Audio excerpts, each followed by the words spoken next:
All right, I have something a little different for you on Scott Flick Sailing this week. We are going to do a tour of the Lake Fenton Sail Club.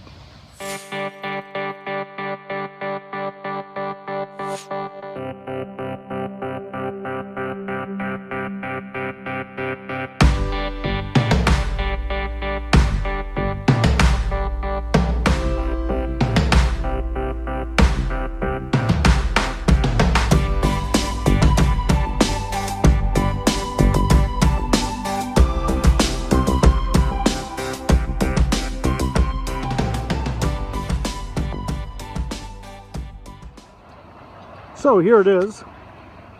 This is the sail club. Absolutely beautiful. Let's go down and have a little interview with one of the original owners. All right, guys, we're very fortunate to have one of the original members, founders rather, of the Lake Fenton Sail Club, Tom Rathsack. And what year was the club started, Tom? Well, the club was started long before that, but the present location was approximately 68, 67 in that era. Okay. Well, tell us the history of the club. I don't know a lot of it, so you could share the it. club really was originated with about 5 or 6 guys, and they sailed off a piece of land that one of the members owned other than this location. Okay. And when this property became available, they made a bid on it, and were successful in being accepted by the owner for the purposes of establishing a sail club.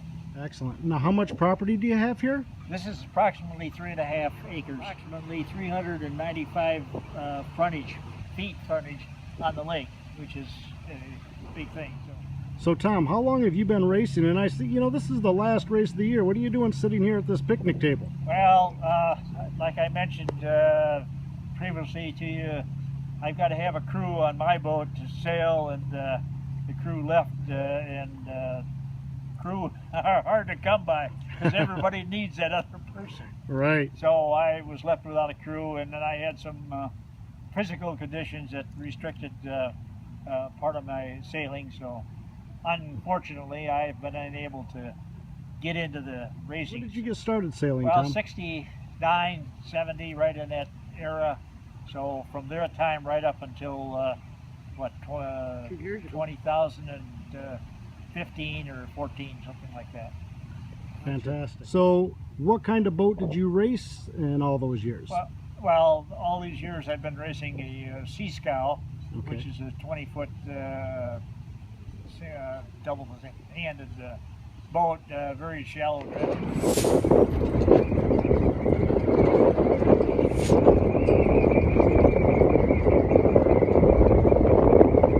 What class of boats do they race here? They have the sea scow. What else? Well, we have a sea scow. We have an MC scow, which is about a 16-footer, which is a little bit shorter than the thing. Usually it's single-handedly. We used to race lasers, but since then many of the members have converted to the MCs or whatever. Lightnings, which is a world-renowned boat. The Rebel, that's another fleet that we have. And then we have a combination of multi-hulls. So this is where they keep all the boats. You can watch this guy coming in right here and see how it's done.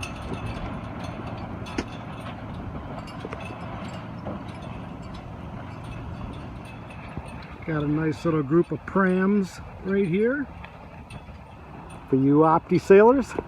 So this is what a sea scow looks like. Double spreader. This is a 20-foot boat. This is Brian Nichols coming in, and this is a Lightning sailboat. His father and uncle were the manufacturer of the Lightning sailboat for many years. All right, we've had a chance to talk to Tom, one of the original owners, and Dave is also one of the original owners, and so is his father.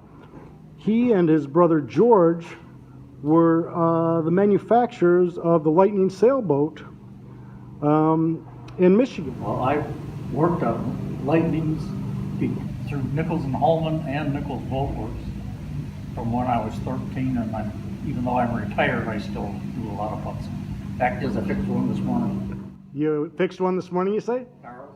Okay, yeah, excellent. Well, basically, I got involved through my dad because he was an avid sailor, and I just followed in his footsteps How long have you been sailing, Dave?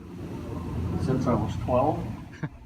So Dave, you've been sailing for several years. What type of sailboat did you start out on? Started out on the Lightning, and over my lifespan, I've had 30 different Lightnings because of building them. And then in 1990, I also started sailing the Rebel. So I was sailing both boats, trading off back and forth. Dave took a device that they used to put the lifts in and kind of modified it. Can you tell us a little bit about that? Basically, when I came onto the board at the Sailing Club in 1972, and they made me in charge of docks and waterfront. And in 1972 and 73, I tried a couple of experiments. Wasn't very happy with them, so I rebuilt them. Basically, what I've done is make it so that a two 10-hour day jobs went to about 4.5 to 5.5 hours. All right, guys. Now we have Walter and his crew for how many years? Since 1992. Yeah, 92. And what is your name? Jim. Jim. And Walter's sister? Ruth. Been sailing for over 40 years, and she just joined me this year after sailing with my father for 30 years. And that's what I wanted to talk about right now is your father. He is one of the original He is. 3 men, basically, that started this club, right? He actually, yes, he purchased the club with 1 of 4 from what I... Oh, 4, okay, I'm sorry. So like we mentioned earlier, there are several different fleets that race out of this club. And these guys, they race with a sea boat, a Sea Scow. Can you tell me a little bit about that boat? Sure, let me tell you about that. I'll give you a different design class of each one. The Sea Scow is a 20-foot boat. Okay. We have MC all the way across here. That's a 16-foot boat. Right. Now, let me give you a little history on the Scow boat. There's an E-Scow that's a 28-foot boat. This is 20. There's an A-Scow that's a 38-foot boat. Now the A-Scow was the fastest monohull boat in the world for 75 years. Wow. From 1980 until 75 years later, up until the Australian skiff came in.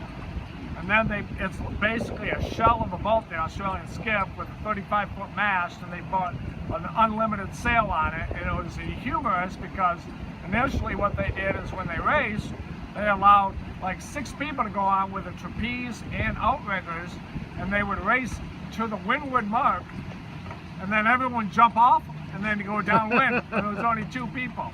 And then the motorboat would pick them up, and when they went back upwind, they'd jump back on and start racing. But prior to that, the A-Scow was the fastest monohull boat in the world. Is there anything you want to tell me about your father in particular that you can remember? Any fond memories? Because My father was again, one of the founding members of the club. He, like I indicated prior, he was one of the 4 people that purchased the property. Prior to that, we actually sailed, initially when I was 5, 6 years old, we sailed out past the Moose Lodge. And then we purchased property on the other side of we went to Jennings' house. There was a catamaran sailor that sailed over the corner, and then we purchased property on the other side of the island.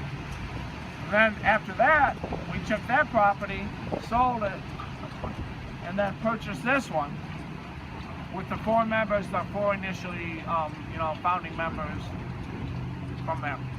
and I was very fortunate to have met and known their father. What a kind soul. Any final memories about your dad? Oh my gosh, he used to be one of the best of his time, I can tell you that. He was a great sailor. He was a good man, he was a good sailor. Yes. He designed the docks. Yes. Yes, he did that also. And he constantly was here working on the club, making sure that it grew and grew and grew.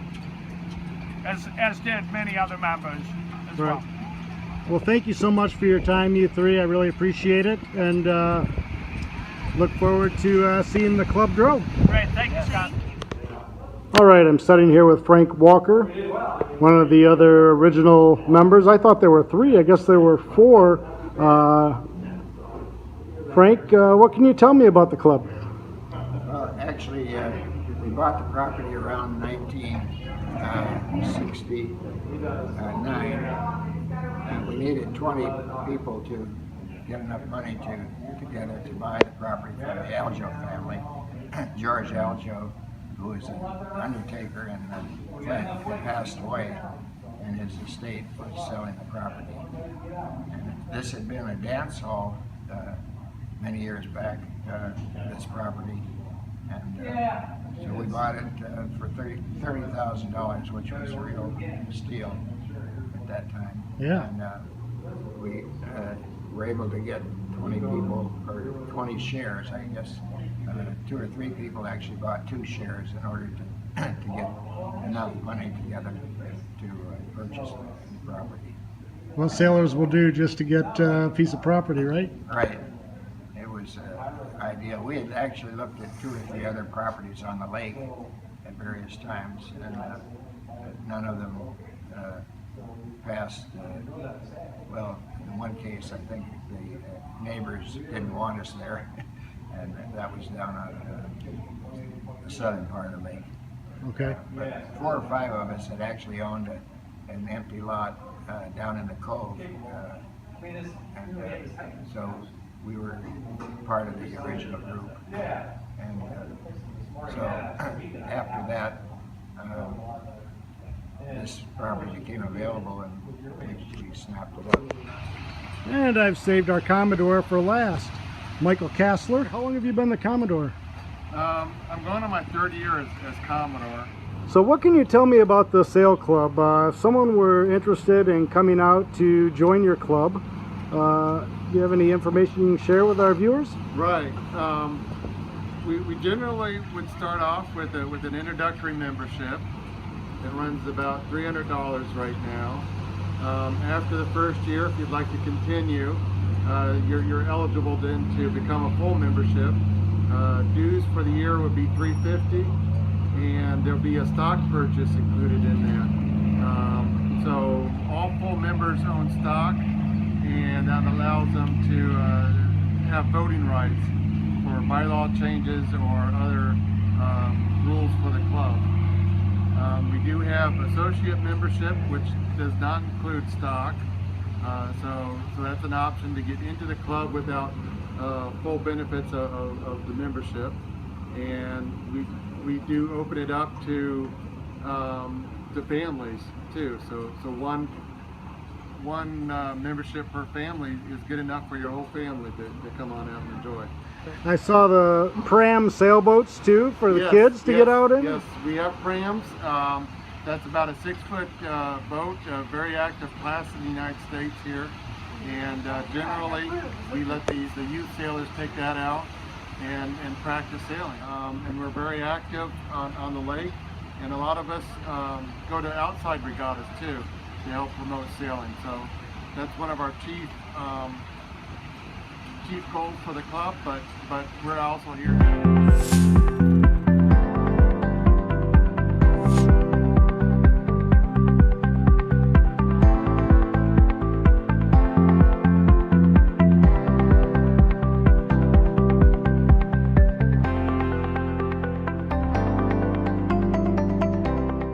So I hope you enjoyed this episode of the Lake Fenton Sail Club.